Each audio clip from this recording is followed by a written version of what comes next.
रोशनियों का त्यौहार गया, पर दिल अब भी रोशन है।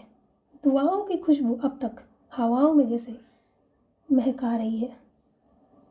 अब वक्त आ गया है कहानियों का, जहाँ भक्ति के बाद शुरू होता है इश्क का नया सफ़र, लेकर वो जज्बात जहाँ जहाँ फिर से बरसेगा इश्क बरसे। हेलो एवरीवन, कैसे हो आप लोग? उम्मीद करते हैं कि आप सभी अच्छे होंगे। हम भी ठीक हैं। तो चलिए स्टोरी को स्टार्ट करते हैं। अरेंज मैरिज, एक नई शुरुआत, पार्ट 16 के साथ। कपूर मेंशन में लिफ्ट का दरवाज़ा खुलता है, जहाँ से अभी और सिया बाहर आते हैं। अभी व्हील चेयर पर बैठी हुई थी और सिया व्हील चेयर को पकड़े हुए उसको लेकर बाहर आती है। तभी सबकी नज़र उनके तरफ चली जाती है। सभी जब देखते हैं तो सबके चेहरे पर स्माइल आ जाती है। सिया अभी को लेकर हॉल में आती है और आने के बाद एक जगह पर उसकी व्हील चेयर को खड़ी कर देती है और सामने का नज़ारा देखकर वो चौंक जाती है, क्योंकि सामने एक अलग ही तामझाम लगी हुई थी। सिया कहती है, माँ ये सब क्या है? प्रिया की मम्मी कहती है, बेटा ये शगुन की थालियाँ हैं जो छोटी बहू को देने हैं, उनके घर जाने हैं। ये सुनते ही सिया थोड़ी चौंक जाती है और कहती है, इतने सारे? बेटा ये तो बहुत कम है, हमारे यहाँ का रिवाज है 21 नहीं तो 51, इससे तो कम नहीं होती। हाँ, अब इतनी जल्दी इतने सारी चीज़ों का इंतज़ाम करना थोड़ी सी मुश्किल है, क्योंकि वक्त नहीं है ना, बहुत जल्द दिवाली भी आने वाली है। और मैंने पंडित जी से बात भी कर ली है। धनतेरस के दिन बहुत ही अच्छा मुहूर्त है, उस दिन लक्ष्मी का आगमन होना सही माना जाता है। ये सुनकर सिया के चेहरे पर स्माइल आ जाती है। सिया कहती है, ठीक है माँ, जैसा आप लोग की मर्ज़ी, मैं घर पे फ़ोन करके बात कर लूँगी। प्रिया की मम्मी कहती है, ठीक है बेटा, वैसे तो हम भी सोच रहे थे बात करने की, लेकिन तुम बात कर लो, हम जाकर बात कर लेंगे। सिया हाँ में सिर लाती है। तभी जो है मेन गेट का डोर बेल बजने की आवाज़ आती है। वहाँ पे सर्वेंट जाते हैं और 2 मिनट बाद वो बाहर आते हैं, मतलब हॉल में आते हैं। हॉल में आने के बाद वो कहते हैं, मालकिन वो कोई आया है, कोई डॉक्टर है, शायद आपने बुलाया है। तो ये सुनते ही प्रिया खड़ी होती है और कहती है, हाँ हमने बुलाया था, उन्हें आदर सामान्य के साथ अंदर लेकर आओ। सर्वेंट हाँ में सिर लाता है। तभी लगभग 2 मिनट बाद वहाँ से कुछ डॉक्टर्स आते हैं। डॉक्टर्स बोले तो कुछ आर्मी हॉस्पिटल के डॉक्टर थे, और उनमें से 2 ऐसे लोग थे जिन्हें पहले भी कपूर मेंशन आ चुके थे। ये थे आयुर्वेद की दुनिया की नामी डॉक्टर थे, बहुत नामी डॉक्टर, आयुर्वेद के लिए बहुत ज़्यादा फेमस थे।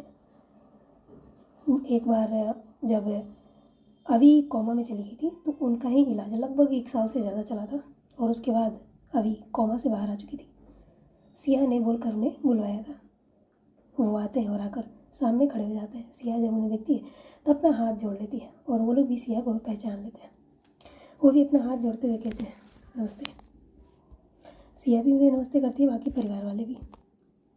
जी, हमें क्यों बुलाया गया है? तब जाकर सिया बताती है कि आप ज़रा इन्हें चेक कर लीजिए। व्हील चेयर पर अभी बैठी हुई थी, अभी उन्हें देखती है तो इग्नोर कर देती है, जैसे मानो उन्हें जानती तक नहीं है। ये देखकर वो लोग चौंक जाते हैं, क्योंकि अभी कपूर को कौन नहीं जानता है, और कई बार वो मिल चुके थे अभी कपूर से, लेकिन अभी कपूर ऐसे इग्नोर कर रही है। उन्हें शायद ये चीज़ पसंद नहीं आ रही थी। प्रिया उनके चेहरे को देखती है और समझ जाती है, उनके पास जाती है और धीरे से कहती है, एक्चुअली इनकी दिमागी हालत सही नहीं है पिछले 3 सालों से। ये सबको कहें कि कुछ लोगों को पहचानती हैं और कुछ लोगों को नहीं पहचानती हैं, और इन्हीं के लिए आप लोगों को बुलाया गया। जब ये सारी बातें वो लोग सुनते हैं तो थोड़ी सी चौंक जाते हैं और हाँ में सिर लाते हैं। फिर अभी को नीचे के ही एक बेडरूम में लेकर जाई जाती है, और वहाँ पर ले जाकर उसको बेड पर लेटाई जाती है। अभी कहती, क्या हो रही है? मैं यहाँ क्या कर रही हूँ? सिया कहती, कुछ नहीं हुआ है, ठीक है, आप थोड़ी देर रेस्ट कीजिए, ये डॉक्टर्स हैं, वो आपकी चेकअप करेंगे। लेकिन मैं बीमार नहीं हूँ। हाँ, मुझे पता है कि आप बीमार नहीं हैं, बस थोड़ी देर मेरे लिए आप ठीक हो, मैं जानती हूँ, लेकिन डॉक्टर बोल देना तो और भी ज़्यादा अच्छा है।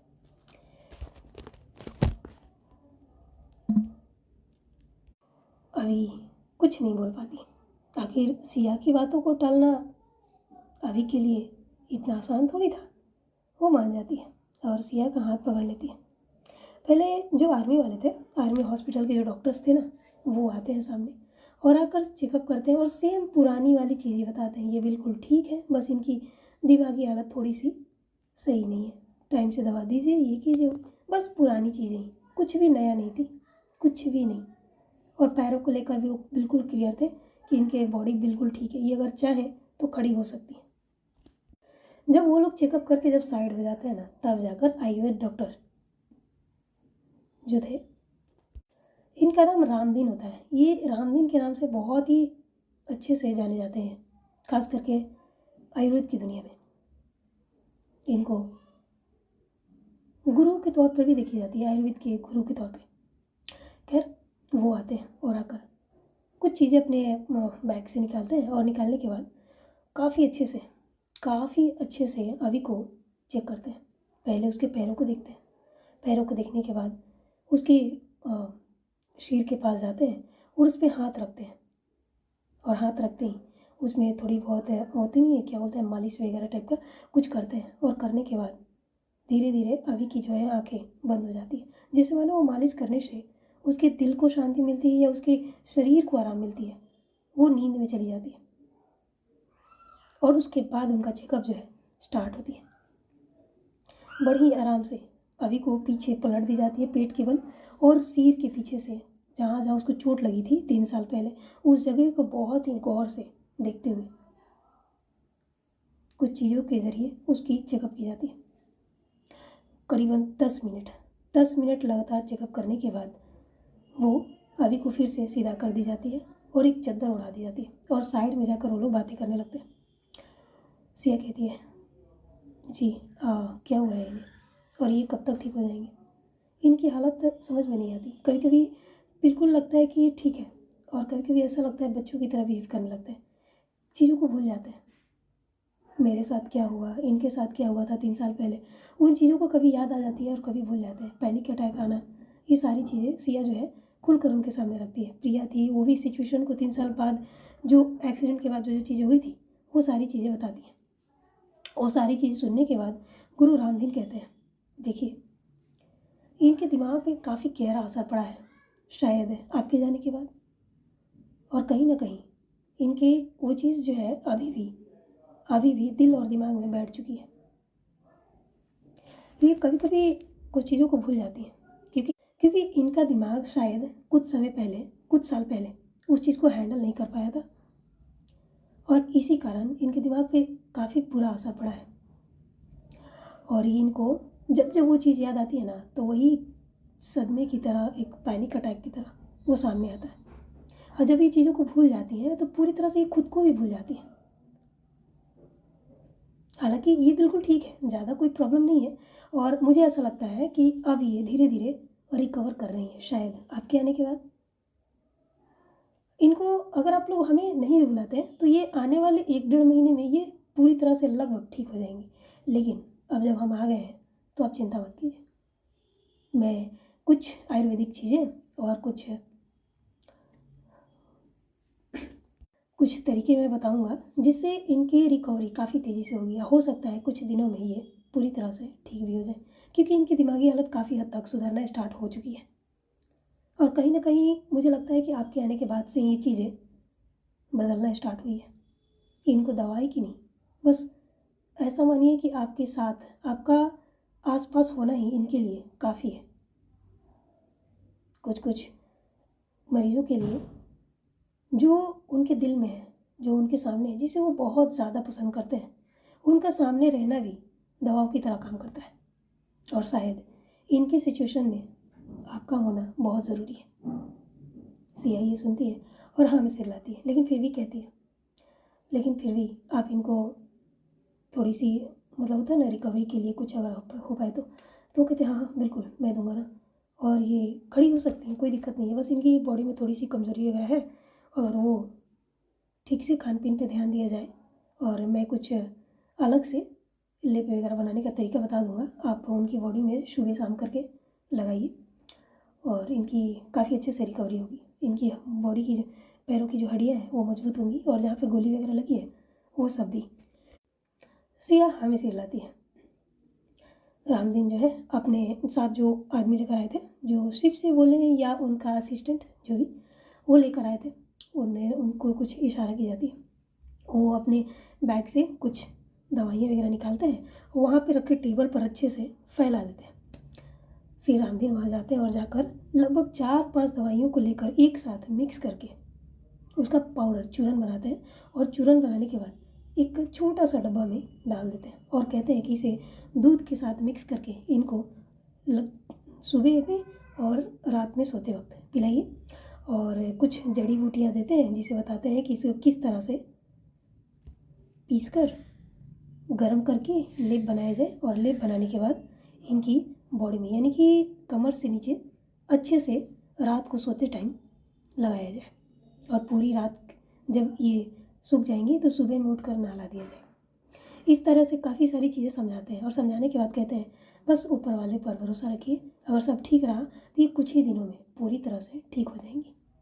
जहाँ तक मैं देख सकता हूँ कि ये लगभग ठीक होना, इनका रिकवरी होना स्टार्ट हो चुकी है, बस और थोड़ी सी टाइम की ज़रूरत है। सिया हमें सिरलाती है और उनकी जो फीस वगैरह होती है उनको देकर वहाँ से भेज दी जाती है। उनके जाने के बाद फाइनली जो है प्रिया की मम्मी, प्रिया, अमित और लक्ष्मी, चारों के चारों वो 11 थाल जो थी उन्हें सर्वेंट के साथ लेकर वहाँ से सिंघानिया मेंशन की ओर बढ़ जाते हैं। फाइनली करीबन 1 घंटे बाद 10 कार जाकर सिंघानिया मेंशन के बाहर रुकती है। उन कार रुकने की आवाज़ें जैसे मानो आसपास के एरियाज़ में गूंज सी जाती है। 10 के 10 कार एक साथ एक ही जगह पर रुकना बहुत बड़ी बात थी सिंघानिया मेंशन, और ये कार एक से बढ़कर एक इतनी लग्जरियस। सिंघानिया मेंशन के बाहर जो गार्ड खड़े थे उनको पहले ही बता दिया गया था कपूर फैमिली से लोग आने वाले हैं, तो फिर क्या था, गार्ड्स भी काफ़ी अच्छे से उनका इंतज़ार कर रहे थे। जैसे ही कार आती है, एंटर करती है सिंघानिया मेंशन में, सभी जो है एक साथ एक ही जगह पर खड़े हो जाते हैं। जो बॉडीगार्ड्स थे वो सभी आकर उन कारों का दरवाज़ा खोलना स्टार्ट करते हैं। उनमें से कई सारे बॉडीगार्ड के साथ साथ प्रिया की माँ, और एक कार से लक्ष्मी, अमित कार से बाहर आते हैं, और लगभग 3 कार से सर्वेंट अपने हाथों में बड़ी बड़ी थालियाँ लेकर बाहर निकलते हैं। सभी जो है एक लाइन से दोनों साइड में खड़े हो जाते हैं, और बीच में लक्ष्मी, अमित, प्रिया की माँ और प्रिया खड़े थे। प्रिया के पापा नहीं आए थे, वो किसी ज़रूरी काम से वो अमेरिका निकल गए थे। वो दिवाली के एक दिन पहले आने वाले थे, कुछ ज़रूरी काम आ गया था। सभी खड़े थे। सभी जो है मेंशन की तरफ आगे बढ़ते हैं। मेंशन के गेट पर चाहत सिंघानिया और रात सिंघानिया खड़े थे, जिनके हाथों में थाल थी स्वागत के लिए। सभी जो है गेट के पास आते हैं, और जैसे ही वो लोग गेट के पास आते हैं तभी वहाँ पे कई सारे सर्वेंट जो है खड़े थे, और हाथ में उनकी थालें थी और उसमें फूल रखे हुए थे, उन पर फूल फेंके जाते। सिंघानिया में कम नहीं थे, स्वागत में कोई कमी नहीं की थी। रेड कारपेट बिछवा रखा था उनकी स्वागत में, और फूल वगैरह हर एक चीज़ का इंतज़ाम की गई थी। काफ़ी अच्छे से एकदम राजकीय तरीके से उनका स्वागत की जाती है, आरती वगैरह की जाती है। उसके बाद जो है घर में एंट्री होती है। हॉल में वो आते हैं और दोनों तरफ सर्वेंट हाथ में थालियाँ लिए, वो थाल जो है इशारा की जाती है एक सर्वेंट को, तो वो सभी आते हैं और अपने हाथों में वो थाल लेकर वहाँ से निकल जाते हैं, मतलब दूसरे कमरे वगैरह में रखने। और सभी जो है आकर हॉल में सोफे पर बैठते हैं। नाश्ते वगैरह के हर एक चीज़ का इंतज़ाम की गई थी काफ़ी अच्छे से। रात सिंघानिया और चाँद सिंघानिया उनके सामने ही बैठे हुए थे और आपस में बातें वगैरह हो रही थी। रात सिंघानिया कहते हैं, हमें सच कहूँ तो उम्मीद नहीं थी कि आप सभी यहाँ पर आएंगे, क्योंकि जिस तरीके से ये शादी हुई थी मुझे ज़रा भी चीज़ पसंद नहीं आई, लेकिन अब बेटी की खुशी थी, और अब क्या आपके घर की बहू है हमें बाद में पता चली, और अपनी बेटी के लिए हमने दूसरी बेटी को, ये बोलकर वो चुप हो जाता है। ये सुनते ही प्रिया अपनी नज़रें झुका लेती है, लेकिन प्रिया की माँ कहती है, देखिए भाई साहब, बुरा मत मानिएगा, लेकिन मुझे पता है कि अवनी ने जो किया वो बहुत बहुत ज़्यादा गलत है, और हमने उसे, क्या मैं बोलूँ, पूरी फैमिली उससे नाराज़ है, उसे समझानी। आप नहीं जानते कि हमारे परिवार में अब कभी भी आज तक ऐसा कुछ हुआ नहीं है। बस सिया के जाने के बाद परिवार पूरी तरह से बिखर गया था। जैसे समझ लीजिए कि सिया इस घर की नींव बन चुकी थी। उसके जाते ही परिवार जैसे मानो टूट कर बिखर चुका था। अब सिया आ चुकी है तो धीरे धीरे सभी जो है अपने सही रास्ते पर आना स्टार्ट हो चुके हैं। अवनी जो कल तक इस तरह से बिहेव कर रही थी, आज बच्चों की तरह अपनी माँ की छाया में। आप नहीं जानते सिया हमारे परिवार के लिए कितनी बड़ी इम्पोर्टेंट, कितनी ज़रूरी शख्स है, आपको नहीं पता है। ये सुनते ही राहत सिंघानिया और चाहत सिंघानिया एक दूसरे को देखते हैं, जैसे उनकी आंखों में एक चमक, एक खुशी साफ नजर आ रही थी। अविका जो है उनके घर की बेटी, 3 साल से उन्होंने उसे अपने पास रखा था, एक बच्चों की तरह हर एक चीज़ सिखाया जो कि वो भूल चुकी थी। छोटी से छोटी, बड़ी से बड़ी हर एक चीज़। मान लो कि एक छोटे बच्चे को हर एक चीज़ सिखाते सिखाते बड़ा की जाती है, उसी तरह से सिया को 2 साल के अंदर वो सारी चीज़ें सिखाएगी। नॉर्मल से नॉर्मल चीज़ें, छोटी सी छोटी, बड़ी सी बड़ी हर एक चीज़। और 1 साल अविका अपने होशो हवास में अपनी ज़िंदगी इनके साथ बिताई है।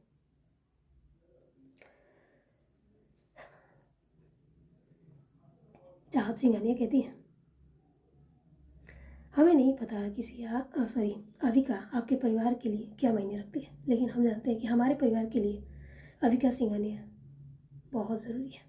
आपको नहीं पता, मेरी बेटी की, यानी कि अनिका की बड़ी बहन और हमारी बड़ी बेटी ना जाने कब हमारे दिल में, हमारे घर में वो जगह, वो स्थान बना चुकी है अपने लिए, जिसे अब दूर जाना, दूर रहना हमारे लिए पॉसिबल नहीं है।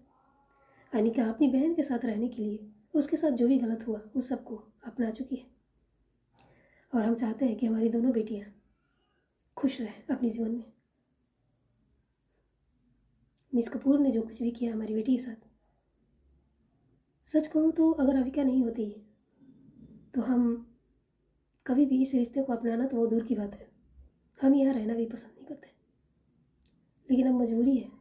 और साथ ही साथ हमारी बेटी जो कि आपके घर की बहू है, और अनिका अपनी बहन से दूर नहीं जाना चाहती है, इसीलिए हमने ये रिश्ते को अपनाने पर मजबूर है। ये सुनते ही प्रिया की माँ कहती है, आप चिंता मत कीजिए, आप अभी भले ही मजबूर हो, लेकिन मैं पूरे यकीन के साथ कह सकती हूँ कि आगे चलकर आप इस चीज़ को दिल से अपनाओगे और कहोगे कि आपका ये डिसीजन गलत नहीं था। हम ये लिख कर कह सकते हैं। चाहत सिंघानिया और राज सिंघानिया कुछ नहीं कहते। तभी प्रिया की माँ कहती है, वैसे हमारी बहू कहाँ है, हमारी छोटी बहू? चाहत सिंघानिया कहती है, हम अभी बुलाते हैं। वो उठकर जो है अनिका के कमरे की तरफ बढ़ जाती है, और इधर ये लोग बात वगैरह में लग चुके थे, जो भी बिजनेस से रिलेटेड चीज़ें या कुछ और, ये सारी बातें जो है प्रिया और राज सिंघानिया के बीच हो रही थी। साथ में जो है लक्ष्मी और अमित, वो लोग भी बातें वगैरह कर रहे थे। तभी तभी जो है चाहत सिंघानिया जब अनिका के कमरे में पहुंचती है तो देखती है अनिका अपने सिर पे हाथ रखे हुए बेड पर बैठी थी, और सामने पड़ी हुई थी साड़ी, जो कि अनिका को पहनने आती नहीं थी। चाहत सिंघानिया उसके पास जाती है और कहती है, क्या हुआ, तुम अभी तक रेडी नहीं हुई? अनिका कहती है, माँ आपको पता है ना, मुझे ये साड़ी वगैरह में कोई इंटरेस्ट नहीं है, और ये सब क्या है, ज़रूरी है साड़ी पहना? मुझे नहीं आती पहननी, मुझे नहीं पहननी, मुझे पसंद नहीं है ये सब। चाहत सिंघानिया उसके पास जाती हैं और बैठते हुए कहती हैं, बेटा अविका का कॉल आया था। दी का कॉल आया था? हाँ, उसने कहा है कपूर फैमिली में जितनी भी बहू हैं, उनके घर के रिवाज और परंपरा अनुसार घर की बहुओं को साड़ी ही पहननी पड़ती है, और तुम्हें भी आगे चलकर साड़ी ही पहननी होगी। उस घर में, उस घर की एक अलग ही रिवाज है। ये कह सकते हैं कि कहीं ना कहीं शायद कपूर फैमिली के जो एल्डर थे, जो उनकी दादी और अविका की सास, उनके समय से ये परंपरा शायद चली आ रही है। और अविका भी और बाकी की जितनी भी बहुएं हैं वो भी, और आगे चल के तुम्हें भी पहननी होगी। तो तुम्हें इस चीज़ की आदत डालनी होगी। तुमने खुद फैसला किया है कि तुम्हें उस घर में जानी है, तो उस घर के रिवाज अनुसार तुम्हें सब कुछ करनी होगी। ये सुनते ही अनिका अपना सिर पे हाथ रखते हुए कहती है, माँ ये सब क्या है? ज़रूरी है साड़ी पहनना? यार समय बदल रहा है, ये सब। ओह दी भी ना, कहाँ है दी? दी से तो मैं बात करती हूँ। ये बोलकर वो अपना मोबाइल उठाती है और डायरेक्ट सिया को कॉल करती है। सिया जो कि अभी के पास बैठी हुई थी, अभी सो रही थी और उसके पास ही बैठी थी, तभी उसका फ़ोन रिंग करता है। वो तुरंत फ़ोन को उठाती है, पहले उसको साइलेंट करती है। उसके बाद वो अभी को देखती है जो कि सो रही थी। वो अपना मोबाइल देखती है तो अनिका का कॉल सो रहा था। उसके चेहरे पर स्माइल आ जाती है। वो उस मोबाइल को लेती है और बालकनी साइड चली जाती है और जाकर वहाँ पे कहती है, हेलो। अनिका उधर से, दी कैसे हो आप? हाँ बच्चा मैं ठीक हूँ, तुम ठीक हो? हाँ मैं ठीक हूँ। दी ये क्या है? आपको पता है ना मुझे साड़ी पहननी नहीं आती है, मुझे साड़ियों में इंटरेस्ट नहीं है। मैं सिया कहती है, एक मिनट, इतना हाइपर क्यों हो रही हो? क्या हो गया? दी साड़ी पहननी ज़रूरी है। सिया स्माइल करते हुए कहती है, बच्चा ज़िंदगी में कुछ चीज़ें ऐसी होती हैं समय के साथ बदलनी पड़ती है। अब तुम्हारी शादी हुई है और तुमने खुद इस रिश्ते को अपनाया है, तो जाहिर सी बात है इस रिश्ते से जुड़े हर एक चीज़ को तुम्हें अपनानी होगी। जब मैं इस घर में शादी करके आई थी ना, ऐसा नहीं है कि मैं हमेशा से साड़ी पहनती हूँ, नहीं। जब मैं शादी करके इस घर में आई थी उसके बाद से मैंने साड़ी पहनना स्टार्ट किया था, क्योंकि जो दादी माँ थी उन्होंने बताया था कि इस घर में बहुओं को साड़ी पहननी ही पड़ेगी। हाँ तुम अगर कभी बाहर गई, पार्टी में गई या ऑफिस में गई तो उसके हिसाब से कपड़े पहन सकती हो, लेकिन जब घर में रहोगी तो तुम्हें सबके सामने घर की बहू के तौर पे तुम्हें वैसे ही रहनी होगी जैसे कि हम सभी रहते हैं। और भी बहुत सारी बातें सिया उसको समझाती है। अनिका ना चाहते हुए भी अपनी बड़ी बहन की बातें माननी पड़ती है। बेचारे के पास ऑप्शन भी तो नहीं है ना। अब बहन चाहिए तो बहन से जुड़े हर एक चीज़ को अपनानी होगी, क्योंकि बहन कपूर ख़ानदान की बड़ी बहू थी, तो जाहिर सी बात है। अनिका कहती है, ठीक है दी, बस आपके लिए, बस सिर्फ आपके लिए और कुछ नहीं। मुझे ना ही इस रिश्ते में इंटरेस्ट है और ना ही कपूर ख़ानदान में, लेकिन मैं आपके साथ रहना चाहती हूँ, इसीलिए मैं सारी चीज़ों को अपना रही हूँ। सिया जब भी सुनती है तो स्माइल करते हुए कहती है, हाँ हाँ मैं जानती हूँ बच्चा, तुम्हें मेरे साथ रहनी है, लेकिन तुम भूल रही हो तुम्हारी शादी हो गई है। तुम्हें मेरे साथ रहनी है यानी कि तुम्हें अपने पार्टनर के साथ रहनी होगी। और वो बोलकर वो स्माइल करने लगती है। अनिका उसकी बातों को समझ जाती है और कहती है, दी आप शायद भूल रहे हो मैंने क्या शर्त रखी है। हाँ हाँ मुझे याद है। शर्त होती ही है टूटने के लिए और बदलने के लिए। खैर छोड़ो, ये तो बात की बात है, जाओ जाकर रेडी हो जाओ। वो लोग पहुंच गए हैं। तो अनिका कहती है, हाँ दी ठीक है, अच्छे से वेव करना, ठीक है।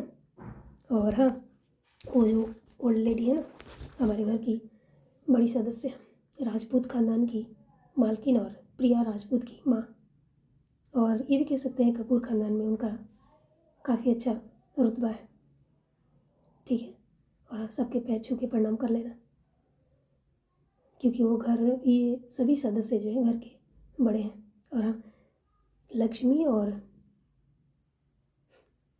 इनकी छोटे भाई गए हुए हैं, तो अच्छे से बिहेव करना। अनिका हाँ में से लाती है, मतलब फ़ोन पर ही कहती है, हाँ ठीक है दी, ये बोलकर वो फ़ोन कट कर देते हैं। अनिका की माँ चाहत सिंघानिया अपनी बेटी को साड़ी पहनाती है, काफ़ी अच्छे से रेडी करती है। मिरर के सामने बैठी हुई थी, उसके गले में छोटा सा पतला सा नेकलेस, मांग में टीका, मांग टीका, हाथों में कुछ चूड़ियाँ पहनाकर काफ़ी अच्छे से रेडी करती है। छोटू सी बिंदी, रेड कलर की साड़ी थी तो रेड कलर की हल्की सी छोटू सी बिंदी उसके माथे पर लगा देती है। अनिका बेहद खूबसूरत लग रही थी। अनिका भी किसी से कम थोड़ी थी। लंदन रिटर्न, जाहिर सी बात है विदेशी पानी का एक अलग ही असर होता है। गोरी तो थी, साथ में उसके ब्राउन हेयर एक अलग ही खूबसूरती निखर रहा था। चाहत सिंघानिया अपनी बेटी को लेकर सीढ़ियों से नीचे आ रही थी। तभी तभी सबके कानों में हल्की सी पायल की झनकार सबके कानों में गूंजती है। सभी की नज़रें सीढ़ियों की तरफ चली जाती है और जैसे ही प्रिया की माँ की नज़र अनिका पे पड़ती है, उनके चेहरे पर प्राउड वाली स्माइल आ जाती है। उनके घर की बहू जैसी होनी चाहिए थी अनिका, जस्ट वैसी ही थी। खूबसूरती में भी किसी कम नहीं, और चेहरे पे जो रुतबा नज़र आनी चाहिए, रौब नज़र आनी चाहिए, कॉन्फिडेंट नज़र आनी चाहिए, वो सारी क्वालिटीज़ अनिका के चेहरे पर साफ नज़र आ रही थी।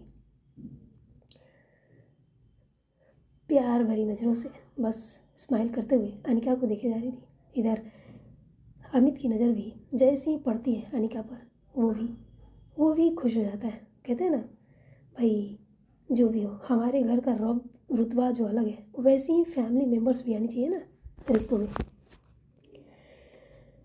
चाहत सिंघानिया अपनी बेटी अनिका को लेकर हॉल में आती है। जैसा कि सिया ने बोला था, अनिका आगे बढ़कर प्रिया की मम्मी की पैर छू लेती है। फिर प्रिया के पास जाती है तो प्रिया उसको गले से लगा लेती है। अमित के पास जाती है, अमित उसकी छोटी बहन की तरह उसके सिर पे हाथ रखता है और लक्ष्मी उसको भी अपने गले से लगा लेती है और सभी जो है अपनी फैमिली में वेलकम करते हैं, कपूर फैमिली में। लक्ष्मी अपने पास ही अनिका को बैठा लेती है। थोड़ी बहुत बातें वगैरह हो रही थी वहाँ पे, तभी प्रिया थोड़ी सी सीरियस हो जाती है और कहती है, मिस्टर सिंघानिया, हमें आपसे बहुत ज़रूरी बात करनी है। सिंघानिया समझ जाते हैं और कहते हैं, जी बोलिए, क्या बात करनी है आपको। सबसे पहले तो हम जानना चाहेंगे सिया के साथ क्या हुआ था, लेकिन मुझे सबसे पहले ये जाननी है कि उसका मंगलसूत्र टूटा कैसे। ये सुनते ही राज सिंघानिया थोड़े से चौंक जाते हैं और कहते हैं, आप मंगलसूत्र की बात करें? जी हाँ, क्योंकि उस मंगलसूत्र में एक ट्रैकिंग डिवाइस लगी हुई थी जिससे हम हर एक सिचुएशन में सिया को फॉलो कर सकते थे, लेकिन हमने ऐसा कर नहीं पाए और हमने आज देखा कि मंगलसूत्र में थोड़ी बहुत बदलाव की गई है। बुरा मत मानिएगा, लेकिन वो क्या है ना कि हमारी फैमिली जितना बड़ा नाम उतनी ही ज़्यादा दुश्मन, आप समझ रहे हो, और अपनी फैमिली की सेफ्टी के लिए हम ऐसी चीज़ें करते रहते हैं, तो ये कोई बड़ी बात नहीं है। राज सिंघानिया हम सिर लाते हैं और कहते हैं, जी हाँ बिल्कुल, हम भी ऐसे हैं, आखिर हमारी इकलौती बेटी थी, अब तो 2 बेटियां हैं। जी जी बिल्कुल। तो राज सिंघानिया बताते हैं, एक्चुअली जब हम अविका को जब हमने रेस्क्यू किया था, जब हम वो हमें मिली थी, तो वो जो उसका मंगलसूत्र था ना, उसके सीने में अंदर तक धंस सा गया था, मतलब चला गया था, जख्म हो गया था वहाँ पे। सर्जरी के दौरान जब डॉक्टर उसे निकाले थे ना, तो वो हड्डियों के बीच फंसकर थोड़ी सी टूट गई थी और वहाँ की जो हड्डियाँ थी ना, वो भी क्रैक हो चुकी थी। बहुत ही मुश्किल से उसे निकाला गया था और जब उसे निकाल कर डॉक्टर्स ने हमारे हाथ में दिया ना, तो मैंने उसको ठीक करवाने के लिए जब उसे एक ज्वेलरी शॉप पर भेजा ना, तब जाकर हमें पता चला कि उसमें एक ट्रैकिंग डिवाइस है और हमें लगा कि शायद ये खतरे की चीज़ें हो सकती हैं या कोई इसे ट्रैक कर रहा हो या कुछ और, इसीलिए हमने उसको निकलवा दिया और उस मंगलसूत्र को हमने ठीक कराने की कोशिश की। हालांकि पहले की तरह नहीं हो पाई, लेकिन फिर भी जितना हम कर पाए हमने किया। प्रिया जब ये सुनती है, प्रिया की मम्मी सब सुनती हैं, तो वो थोड़ी सी चौंक जाती हैं, क्योंकि उन्हें नहीं पता था कि ऐसा कुछ हो सकता है। क्योंकि अभी तक सिया ने खुद भी अपने सीने पर ध्यान नहीं दिया कि उसके सीने पर वो निशाने हैं। जब वो उस चीज़ को ध्यान देगी तब उसको पता चले, क्योंकि उसको खुद ही नहीं पता था कि उसका मंगलसूत्र उसके सीने में धंसा हुआ था चोट लगने के कारण। एक्चुअल में क्या हुआ था, जब सिया झरने में नीचे गिरी थी ना पहाड़ में, तो वो जाकर एक पत्थर से काफ़ी ज़ोरदार टकराव हुआ था और वो बिल्कुल अपने सीने के बल गिरी हुई थी और वो मंगलसूत्र जो था वो डायरेक्ट उसके सीने में बड़ी बुरी तरह से धंस चुका था। हाँ, ये अलग बात है कि सिया जिंदा बच चुकी है, लेकिन ये भी पॉसिबल नहीं था, इतनी ऊंचाई से गिरना और फिर बहते हुए कहीं और चले जाना। इतने घंटों के लंबे सफ़र के बाद उसका जिंदा बचना एक चमत्कार से कम नहीं था। सिंघानिया साहब जो है आगे बताना स्टार्ट करते हैं। एक्चुअल बात यह है कि 3 साल पहले हम एक रिलेशन में हम अपने कज़न ब्रदर के बेटे की शादी में आए हुए थे पंजाब, और शादी के 2 दिन बाद हम वहाँ से निकलने वाले थे, लेकिन अनिका ने बोला कि मुझे पंजाब घूमनी है, क्योंकि सालों बाद हम यहाँ पर आए हुए थे। तो हमने बोला ठीक है। तो जस्ट शादी के 1 दिन बाद ही हम पंजाब घूमने के लिए वहाँ से निकल चुके थे। वैसे ही घूमते हुए हम एक नदी के पास गए थे। वो नदी काफ़ी बड़ी थी। वो मनाली से निकलती हुई आती है, वो 20 नदी। हाँ, प्रिया ने बताया, हाँ 20 नदी, उसी में तो सियागिरी थी जी। वही नदी आकर पंजाब में मिलती है, और ये पंजाब से होते हुए पाकिस्तान की तरफ भी जाती है।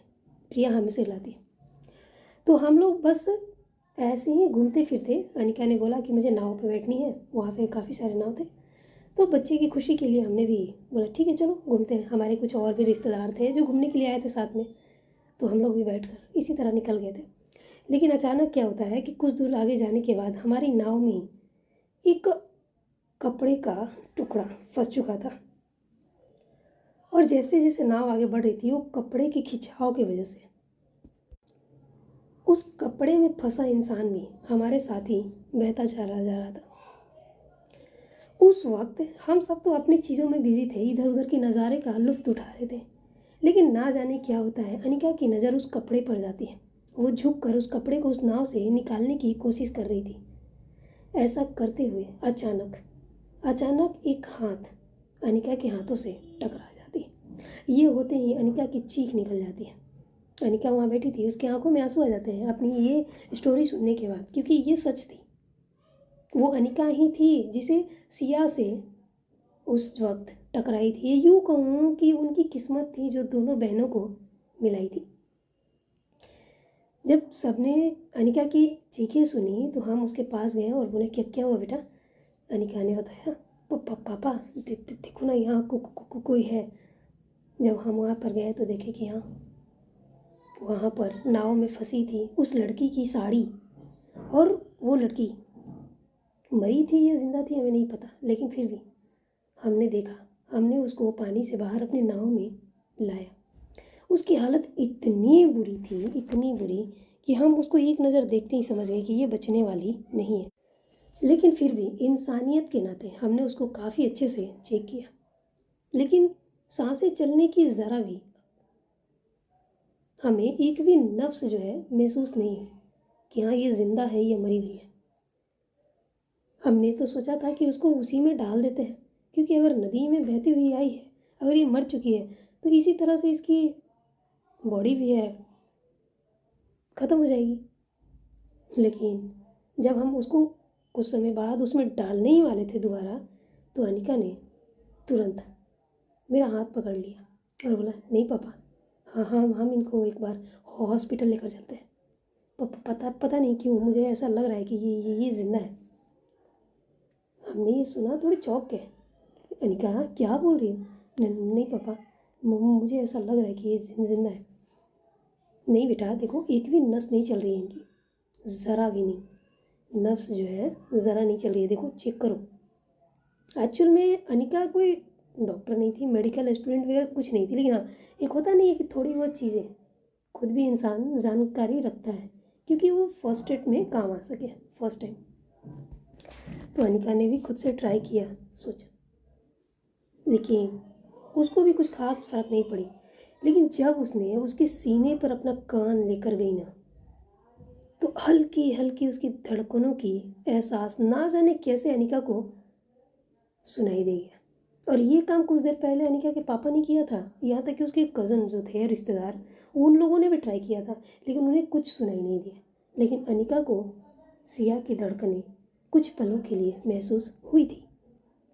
ये सुनते ही अनिका खुश हो जाती है और कहती पापा पापा पापा ये ज़िंदा है, ये ज़िंदा है पापा। अभी जो है अनिका जब सीने पे सिर रखा था ना, तो सिया के सीने पे जो ब्लड लगे हुए थे वो उसके चेहरे पर लग चुके थे, लेकिन उसका ध्यान उस पर नहीं था, उसका ध्यान उस इंसान पर था जो खून से लथपथ थी।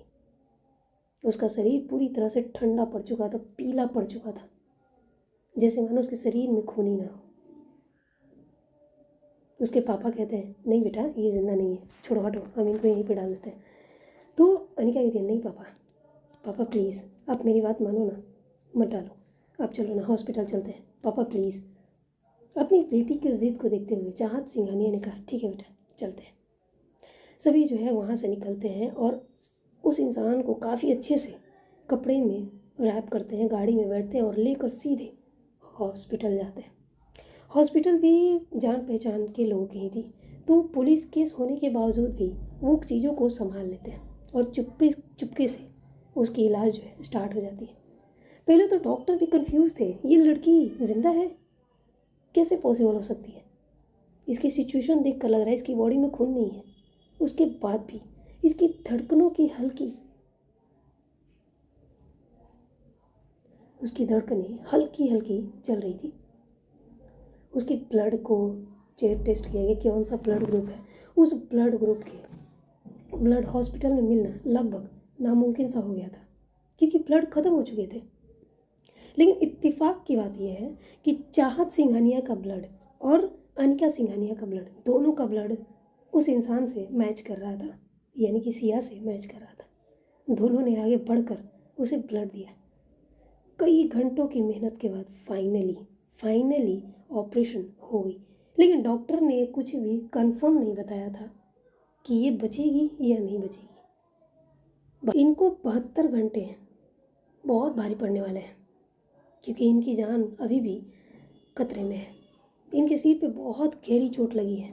अगर ये बच भी गई तो इनकी दिमागी हालत क्या होगी ये बताना लगभग नामुमकिन है। और इनके सीने में वो एक मंगलसूत्र था, वो निकाल कर दिखाते हैं, ये इनके सीने में बुरी तरह से चुभ चुकी थी। इनकी आसपास की हड्डियाँ भी टूट चुकी हैं। उसे हमने सर्जरी तो कर दिया है, वो समय के साथ ठीक हो जाएगी, बट उसके लिए इन्हें होश में आनी बहुत ज़रूरी है।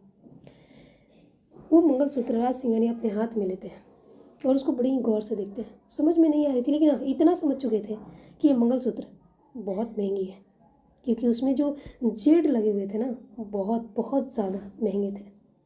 इसकी कीमत करोड़ों में थी और ये राज सिंघानिया बहुत अच्छे से जानते थे। उसे काफ़ी अच्छे से संभाल कर चाहत सिंघानिया के हाथों में दे देते हैं और कहते हैं इसे संभाल के रखना, किसी की सुहाग की निशानी है। चाहत सिंघानिया हाँ में सिर हिला दिया। इसी तरह वक्त निकलता है, कुछ दिन और निकल जाते हैं। ये लोग जाने वाले थे, लेकिन उस इंसान की वजह से यानी क्या जाने से मना कर देती है। जब सिया होश में नहीं आती है तब जाकर राज सिंघानिया डिसाइड करते हैं कि वो इसे लेकर लंदन वापस जाएंगे और वहीं पर इसका इलाज चलेगी। वहाँ पे जो उनके पंजाब में जो रिलेशन थे, फैमिली मेम्बर्स थे, जितने भी थे, उन सबको काफ़ी अच्छे से समझा दिया जाता है। और इस चीज़ को हाइड करने के लिए हॉस्पिटल में भी कई सारे पैसे खर्च किए जाते हैं ताकि इस चीज़ को पूरी तरह से हाइड करके रखी जा सके। और ऐसा ही होता है। राज सिंघानिया वक्त नहीं गंवाते हैं, अगले दिन ही टिकट करवाते हैं और अपनी फैमिली के साथ सिया को लेकर लंदन चले जाते हैं और वहाँ के हॉस्पिटल में उसकी इलाज चलना स्टार्ट हो जाती है। 1 साल, करीबन 1 साल सिया कोमा में रहती है।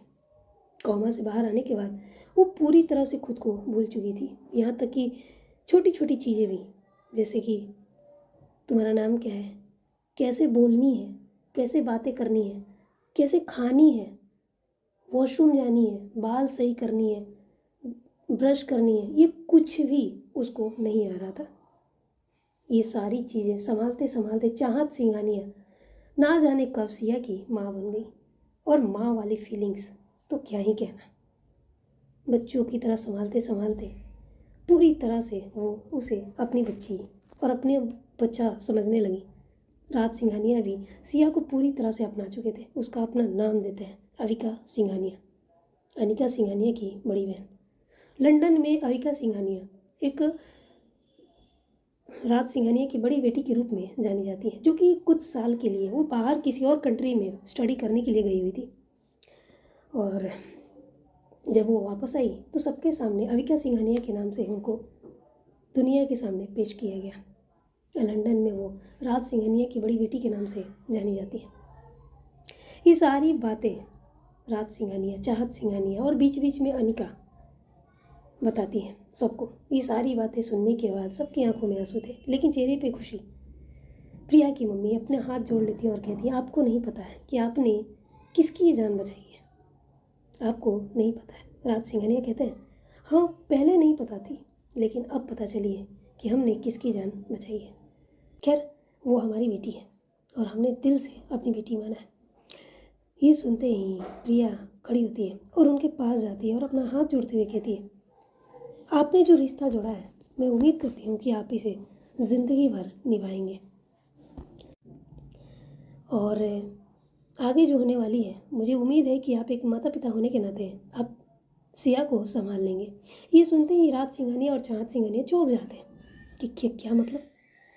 प्रिया जो है अपने चेहरे पर उदासी लाते हुए कहती है, एक्चुअल सिंघानिया साहब बात यह है कि सिया के जाने के बाद करीबन 1.5 साल बाद एक एक्सीडेंट के दौरान उसके माता पिता की मौत हो चुकी है और सिया अभी तक इस बारे में कुछ जानती नहीं है। घर जाने के बाद भी वो अभी की चीज़ों में उलझ चुकी है। उसने अभी तक एक बार भी अपने माता पिता के बारे में नहीं पूछा।